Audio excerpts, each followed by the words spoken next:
Good morning everybody. आज का हमारा टॉपिक है विवाह विच्छेद,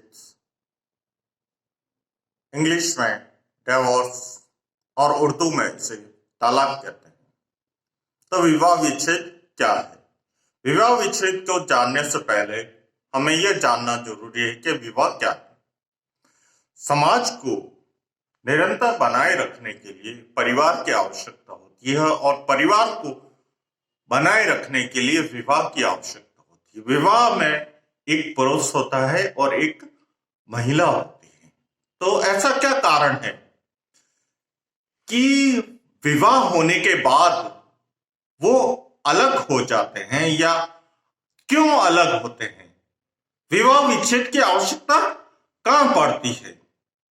तो विवाह में पति और पत्नी का अलग हो जाना विवाह विच्छेद कहलाता है। लेकिन बात यह है कि ऐसा क्या कारण आ गया जिसकी वजह से विवाह विच्छेद हुआ या पति पत्नी दोनों को अलग होना पड़ा। तो विवाह विच्छेद के कुछ कारण इस प्रकार है। सबसे पहला प्रकार है व्यभिचार। विवाह में दोनों पक्षों से उम्मीद की जाती है कि दोनों एक दूसरे के प्रति वफादार रहें।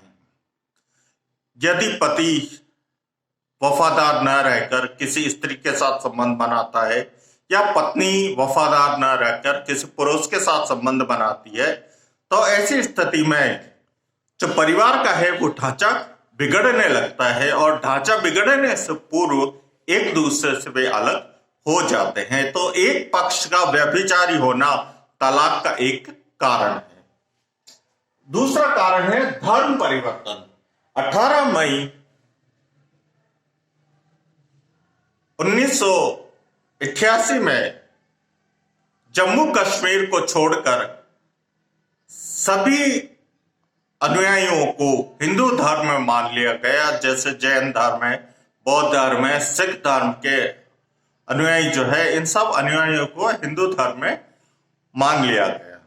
तो हिंदू धर्म में मानने के कारण यदि वो अपना धर्म परिवर्तित करते हैं, जैसे कोई सिख धर्म का अनुयायी है या बौद्ध धर्म का अनुयायी है या जैन धर्म का अनुयायी या हिंदू धर्म का अनुयायी है, वो ईसाई धर्म या इस्लाम धर्म ग्रहण कर लेता है, तो पति या पत्नी उसको तलाक दे सकते हैं। तीसरा कारण है असाध्य रोग यानी कुष्ठ। यदि दोनों पक्षों में से किसी पक्ष को भी कुष्ठ रोग हो जाता है तो तलाक दिया जा सकता है। चौथा है संक्रामक रोग। कोई संक्रामक रोग जो पति पत्नी के आपस में संबंध बनने से न होकर किसी और के साथ बनने से उत्पन्न हुआ हो, ऐसा संक्रामक रोग अगर उत्पन्न हो जाता है जैसे एड्स है, तो पति पत्नी के बीच में तलाक हो जाता है। फिर है पांचवा पागल। प्रार्थना पत्र देने के 1 वर्ष पूर्व यदि एक पक्ष इस स्थिति में हो कि वो पागलपन के दौरे आते हो तो तलाक संभव है। छठा पॉइंट है 7 वर्ष। यदि एक पक्ष के 7 वर्ष तक जीवित न मिलने के कोई प्रमाण मिले हो या एक व्यक्ति जो है वो 7 वर्षों से कहां है इसका कोई पता न चला हो तो भी तलाक संभव है। फिर है 7वां संबंध।